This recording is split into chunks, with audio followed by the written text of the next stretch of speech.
Sir Richard is a visionary. He has, with extreme undermanning of his organisation, done an extraordinary job in defining the boundaries of the tent before getting everyone in it. He has been a fantastic proponent, or he is a fantastic proponent of the Joint Force. He has an extraordinary ability to do poverty and global peace before going off to lunch. And apparently he has a secret passion for Morris dancing. I didn't know. I have checked, and he's not an avatar. So with that, General Sir Richard. Well, I'm all of those things and unemployed. But this afternoon, and I'm clearly now lending radiance to them that endured, since this is your last serial. And I've been asked to give a Joint Forces Command perspective. And what I'm going to do is I'm going to talk in very general terms, and then I'm going to arrive at the set of things that Joint Forces Command is doing now, for many of which information provide a supporting layer, but I'm going to range more widely. And I'm going to start with what I'm going to call, wrongly, the enemy paragraph, because it's important for a military organisation, Joint Forces Command, to understand that it's in a really competitive business and where there are no prizes for coming second, and therefore you need to understand the sort of opposition that you might have to confront around the world. And the first of those actually are, I think, truly definable as enemy in the Daesh phenomenon. And I think, from my perspective, and I hope this is common in this audience, we are now clear that the challenge presented by Daesh is not a short-term thing, nor something that is territorial or confined, nor something that just means harm abroad, because it can mean harm at home as well, and that it can be confronted and present itself in a variety of ways. Classically, as violent religious extremism expressed through terrorism, or in at least very low-end conventional military opposition. But the point for Joint Forces Command is this doesn't feel temporary. It feels like it'll endure. It feels like something that's got to be confronted at the level of a campaign. It will take some time, and it will require all levers of national power, and it is quite sophisticated. It is not, however, the total benchmark for Joint Forces Command, because we should also understand the relationship between NATO, our principal alliance, and our relationship with Russia. And you'll know that currently that is in a more difficult place. And people like me will worry about the evolution of Russian capability, not because I think it's going to come our way anytime soon, but because it begins to define the contemporary military act.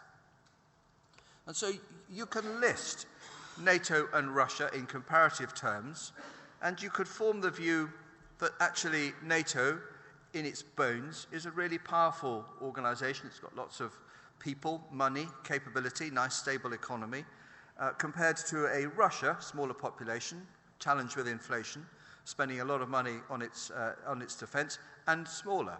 But of course, the difference for me as a military guy is that the stuff that Russia has is developing very quickly, got a lot of money, and is sophisticated, and is mobilised and organised, whereas the NATO alliance, of which I remain a firm supporter, is currently in a less mobilised state.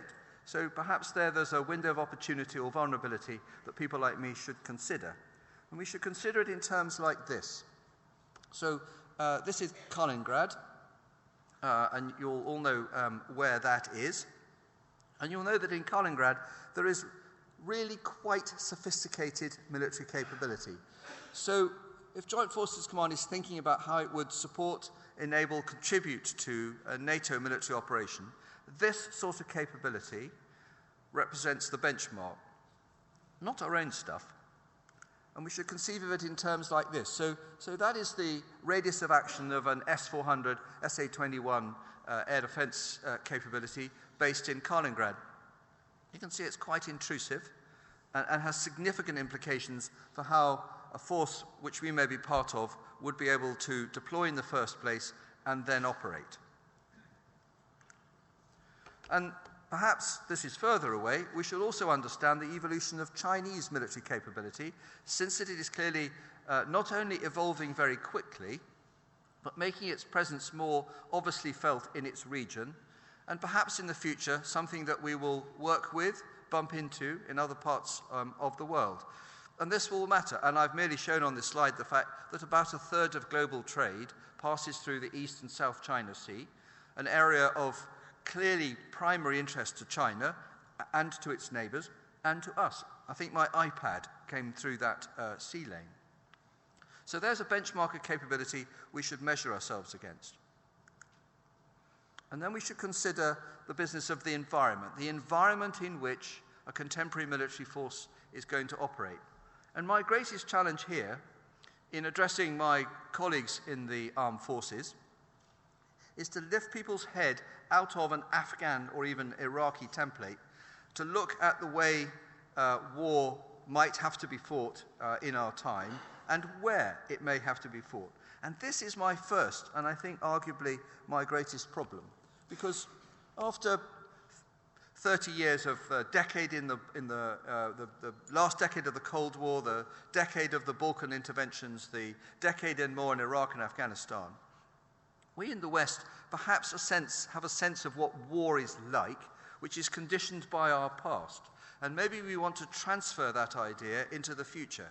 It is absolutely neither the historical experience of war in its most elemental form, brutal, feral, destructive, irrational, dangerous, generally disappointing, generally fruitless, and it's absolutely not the experience of war felt by millions of people around the world. And you will have seen this morning on your smartphones, tablets, and in your newspapers the sorry experience of hundreds of thousands of Syrians caught up in the fighting around Aleppo.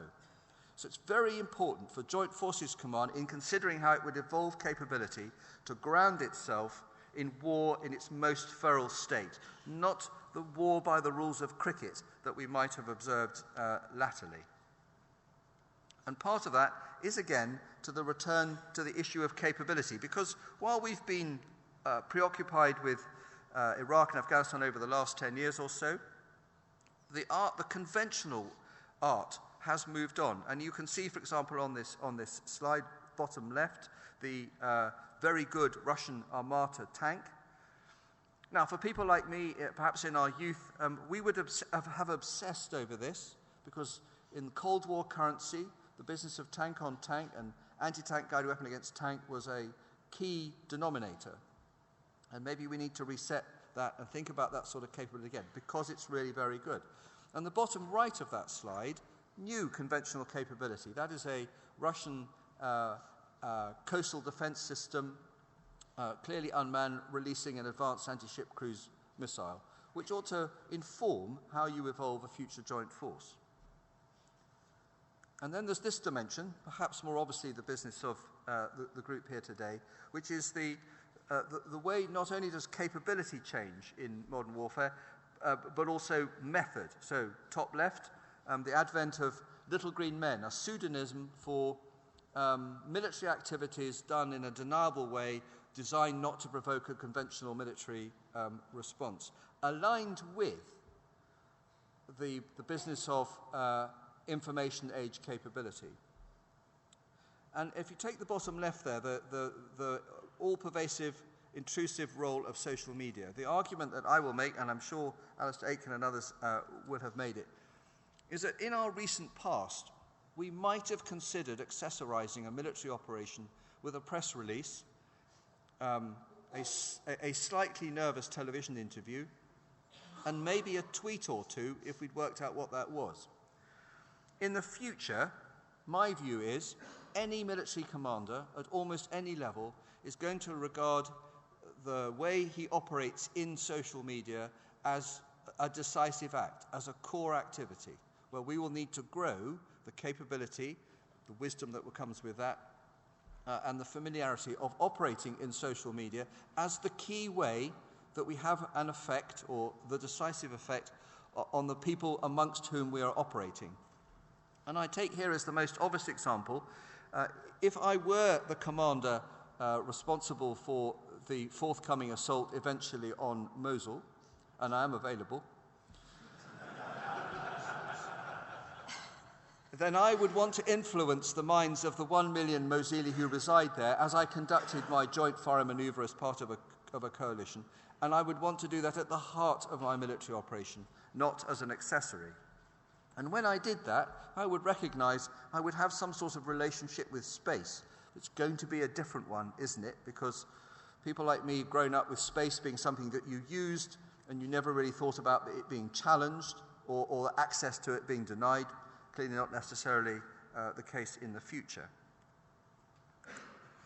And then there's this factor, and I single this out because I want to be clear that we live once again in the era of fires with the proliferation and increasing capability of ballistic missiles and long-range precision fires. We've all lived forever with the nuclear ballistic missile risk coming in various forms and various ranges. And what we now have to recognize is the advent of the conventionally tipped ballistic missile designed to do quite specific things. So, top right in that slide, the excellent Chinese DF-21D conventional ballistic missile, which is targeted on large platforms like aircraft carriers and airfields. Bottom left, I've touched on the S-400 air defense system with all the peril that brings to even fifth-generation aircraft. And bottom right there, the ability to launch from a blackjack bomber a new generation of air-launched cruise missile, which you could release from the aircraft over Russia, so you're in your own airspace, and it will arrive in somewhere like London about 90 minutes later. Now, that's a different way of conceiving the business of bench war. And I must stress, I am no way asserting that this is going to happen. I'm merely asserting that from a professional military perspective, this is the sort of benchmark capability against which we should construct a conventional military force. And then we must consider the environment. This is Peshawar. So if in the future we knew of a terrorist organization that was planning and building capability to visit harm on the streets of the UK, it might oblige us by sitting conveniently in a wilderness where there are no collateral damage or other considerations. It is more likely to disoblige us by basing itself in a feral megacity, of which there'll be many around the world. And Peshawar, and I guess many of you will have been there, is a really tricky place to operate unless you live in Peshawar. But that's the sort of place we've got to reach into. And then we must recognize if there has been a conflict, and this is Ramadi after the battle, then this is the sort of environment in which we are going to have to operate, where it is destroyed with all the ecological, humanitarian, political, social, and military implications of this sort of trashed environment. And so I rather resist people showing me photographs of wildernesses in which they've trained, because actually we should think about places like this. And this is an overhead of Raqqa. So we have colleagues in our coalition who today know that eventually the moment will come where it becomes necessary to go to somewhere like Raqqa to root out the heart of the Daesh problem. We must hope very much that with all the help that we're able to provide, our partners will succeed in doing this. We might have to consider in the future, if our partners fail, they'll need more help. Either way, in constructing a future joint force, this is the sort of environment that you're going to operate over and in. And then, fundamentally, we have to break out of the challenge of a military that only likes to think about conducting away matches abroad, and we ought to worry a lot more about where we live. Because for all the reasons that I've described to you in terms of capability, a city like London, this is London for those of you that haven't spotted it, is once again at risk from serious harm at short notice in the face of the sort of capability that a number of states and other actors around the world possess. And there is no end of vulnerability. Some figures from London: we have a lot of people, a lot of cars which need fuel. We have a lot of mobile phones, consume a load of power, and we rely on food distribution systems. Very few people in London are self-sufficient in terms of food. Most of us go to, well, I go to Waitrose, obviously. I'm sure you do too. So we need to recognize that in this era, in the construction of a new joint force, there is a home and an away dimension, and we have to recognize the evolving art of war conducted by the assault on critical national infrastructure. In other words, if people like me are charged with having an effect on a reasonably advanced opposing state, I'm going to start by dismantling its day-to-day life by assaulting its critical national infrastructure. And I think we should assume that if people wanted to bring harm to the UK, they're going to do the same thing to us. And we should perhaps plan to be able to respond to that. And it's not going to be like this. This is Helmand, as many of us here would remember it. That is really, really a long way from the sort of issues that we have to confront. And the scenario will keep changing.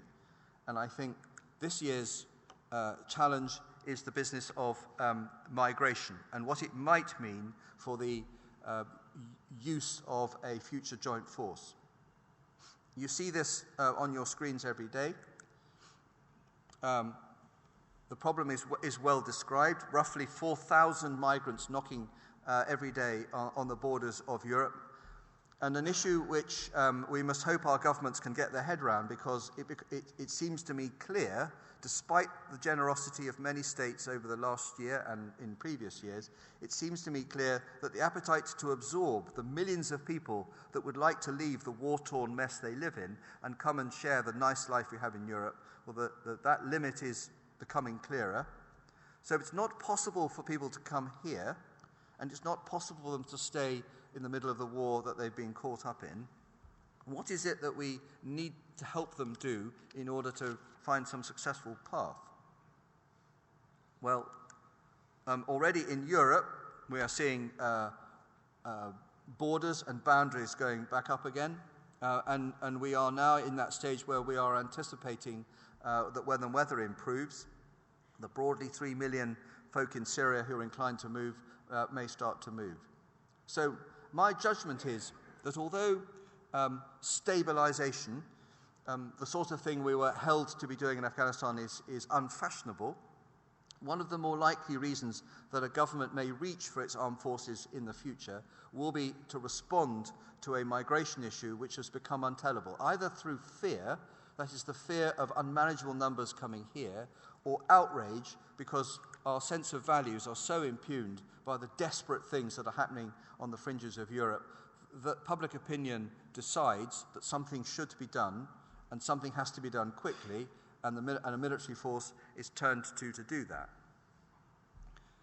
In other words, maybe fashionable things like stabilization come in and out of fashion, and we shouldn't close our mind to it.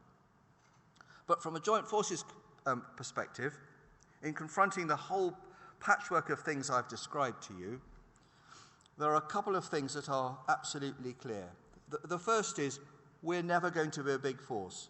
The British taxpayer pays for regular armed forces of 142,000 and a reserve of around 35,000, and hopefully, in my view, getting bigger over time. And that means that when you're confronted with problems at scale, and at scale that endure, then you're going to have to bind with allies in order to respond. And you're also going to have to look for an edge. And for Joint Forces Command, the edge is under our strapline of the Warfare in the Information Age proposition. And I know many of you in this room are familiar with this, and I've not changed my mind, and we're beginning to make early bets in it. So, it's a combination of four things.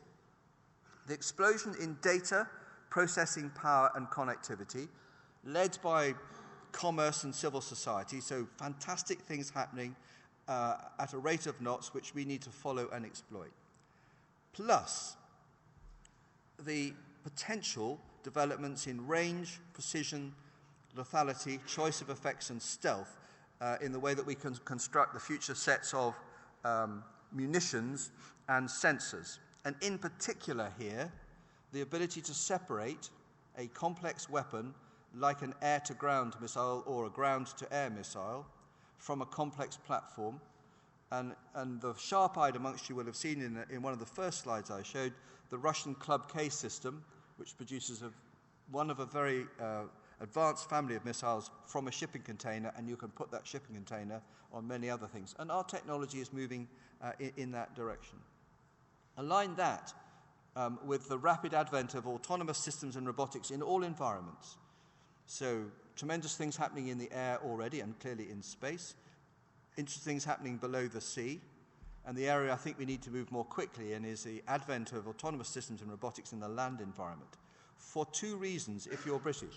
The first is, in order to build better capability than a soft-skinned human being can deliver. So that might be an avatar, or it might be some other form of autonomous device where we can take the human away from doing something difficult and dangerous and produce a machine that will do it better and more safely.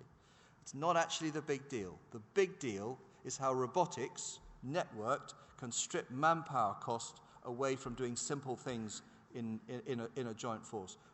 We hire quite a lot of young men and women to do quite simple things comparatively expensively to other armed forces around the world. In the future, following commercial technology, I think a great deal of that can be brought out by the advent of robotics. And the fourth dimension is the exploitation of military space, not news, but getting ever more sophisticated, and really now commercial space. So if Mr. Google can photograph the planet 6 times a day at, say, even a 1-meter resolution and put it on the internet, that's going to be very interesting to military organizations around the world and save us going to all the bother of having really expensive military satellites that do that. If you bind those 4 aspects together, what I'm looking for, as described on here, is the competitive edge that would allow us, using the power of information, to understand better, decide quicker, more accurately, act faster with greater precision and decisiveness, and be more agile, flexible, and resilient. Just like many businesses are around the world as they too approach the business of the information age. And one of the reasons we need to do that is because, not inclined to come second, but it is one way that a small force can overcome the mass and technology, endurance and methods of a much larger and hopefully clunkier force. So what does it actually mean for Joint Forces Command? Well, it means that I'm trying to bring together a range of things, and I'm going to just touch on it here. In equipment terms, about £30 billion over 10 years. Not enough, but it's worth a start. So in intelligence, got to move from answering requests for information to time-dominant analysis, where intelligence is operating like a newsroom, which tells us what's happened in ways that are readily accessible and is predictive. To convert military intelligence from a reliance on secret sources to an intelligence system that collects through networked ISR, on my next slide to the right, but is grounded in the exploitation of open source big data at the heart of intelligence, including social media. So for me, a data scientist or a data analyst and a social scientist are going to be as important to the business of intelligence as the analysts that I have now in more conventional ways are. We're doing that now. I think the best exponents of the exploitation of open source big data are in the commercial sector, and that's why I don't think we necessarily need to build our own capability, we just need to access it. To the right, the business of intelligence, surveillance and reconnaissance. So decisions made in the Defence Review, for example, to buy P8 and to sustain the platforms that we already have and enhance them, so swap out Reaper for Protector. And you'll see I've put at the bottom the Joint Strike Fighter, because in that contested airspace that we may have to confront in the future, some of the things in our current inventory, the things we're used to flying over uncontested airspace, places like Afghanistan, won't work well, and the power of the Joint Strike Fighter will be to operate as an ISR platform, amongst many other things, in contested airspace. It's a big deal. In command and control, you'll know we have the permanent joint headquarters at Northwood. You know that it sustained our campaign in Afghanistan as its main activity for a decade. It is now going through a rapid evolution to manage the 22, 23 small-scale operations that we are sustaining at the minute, and learning, as it does that, how to operate with the new 2-star standing Joint Force Headquarters, the UK's only deployable joint operational level headquarters, which we stood up last year and is being exercised actually even this week as we roll towards Joint Venture 16. At the heart of that evolution of command and control must be the business of full spectrum effects, how we harness not just all military means, kinetic and non-kinetic, but how we harness all the levers of government in integrating the military act with all the levers of national power in conflict. I'm just doing the military bit, and my colleagues here in Whitehall will work through the national bit eventually. In cyber, well, I think two things are clear. First of all, cyber is now just a normal part of military operations at any level of interaction. So defensive cyber, an intrinsic part of force protection. Offensive cyber, just a normal part of the way military people will conceive of delivering effects. And the bet for me, therefore, is the growth of the Joint Forces Cyber Group, and in particular, the growth of the Joint Forces Cyber Group Reserve. And I'm here to tell you that I saw the other week a gentleman wearing military combats, a beard, hair down to his shoulder, and a remarkably fluorescent earring. He was absolutely stunningly good at what he was doing on a cyber exercise. That is exactly the sort of model we want to follow in the evolution of the reserve, and in particular the Joint Forces Cyber Group. And then there is the business of information. Hardly got a mention in the Defence Review, but the work that Mike Stone, our CDIO, has wrought with industry, including Foggy, who is here, who one of our key interlocutors, is transforming the business of defence information in a way not seen for a generation. It is massively significant. So defence as a platform, new style of IT, new style of IT deployed, and the cryptological services that will support it will mean that really quickly we will have in defence the equivalent capability at work that we are now able to have at home in a seamless way. I cannot tell you what a powerful change that is going to be, and I cannot tell you how hard it is to get people to acknowledge that.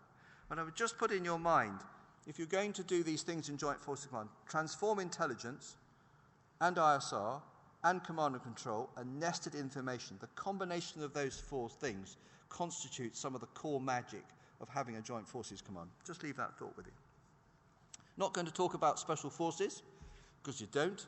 But actually, we're now embarked on a scheme where we will recapitalise our special forces to make them once again the tip of the defence spear at a level equivalent to the very best of our peers around the world. In joint force development, we have built a soup-to-nuts organisation that starts with concepts and doctrine, runs through education in the staff colleges, and concludes in training at the Tier 3 level for the new joint force. In the last 6 months, we have done more to galvanise the business of joint training than I think we had done in the previous 20 years. And the good news for me is that once again, the senior commanders and staff on exercises like Joint Venture and Joint Horizon know that this is a career-enhancing or debilitating moment, that they're required to do well. It's no longer a come-as-you-are party, and they will be objectively assured and assessed. And that spirit very quickly infuses their staff, I find, which is encouraging. In the medical space, for which I'm also responsible, we continue to drive through primary and secondary healthcare and the business of rehabilitation. And I put on your radar the move towards the end of 2017 of Headley Court to the fantastically generous new facility at Stanford Hall, as we maintain our leadership in the business of trauma medicine and rehabilitation. I wish I had been more successful in convincing my partners in the NHS of the virtues of rehabilitation to society at large, but I believe that as we continue to reset rehabilitation, that case will make itself at Stanford Hall over a number of years.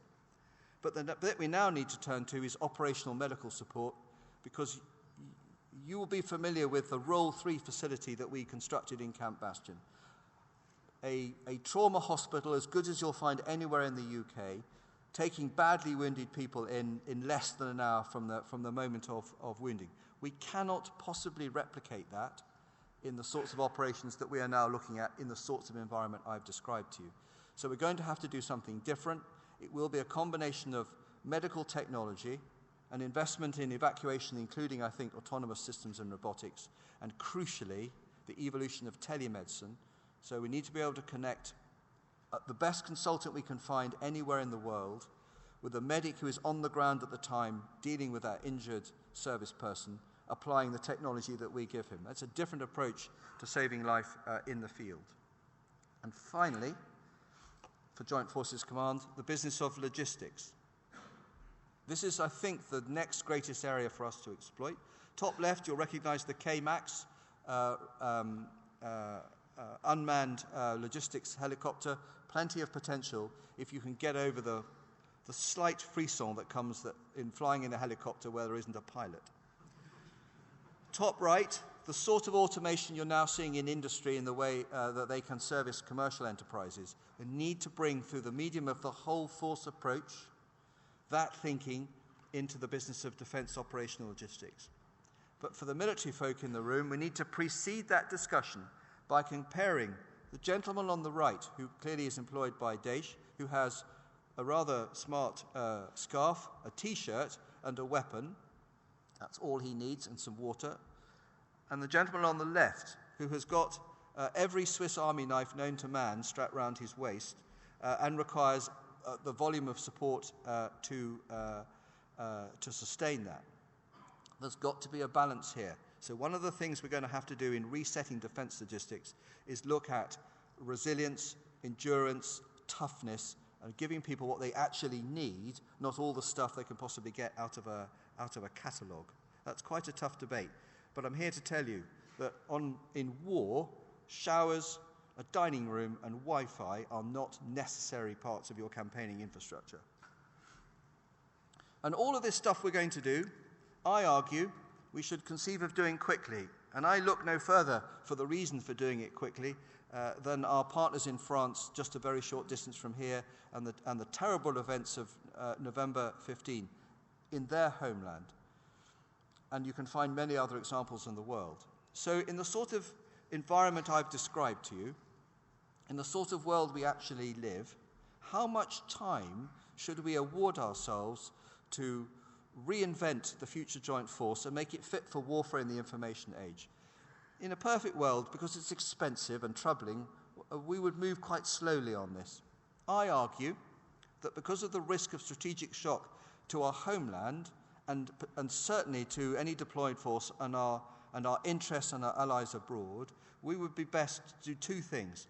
First of all, to look into our souls and steel ourselves to manage the strategic shock which we have successfully evaded for a number of years, because our luck may or may not run out.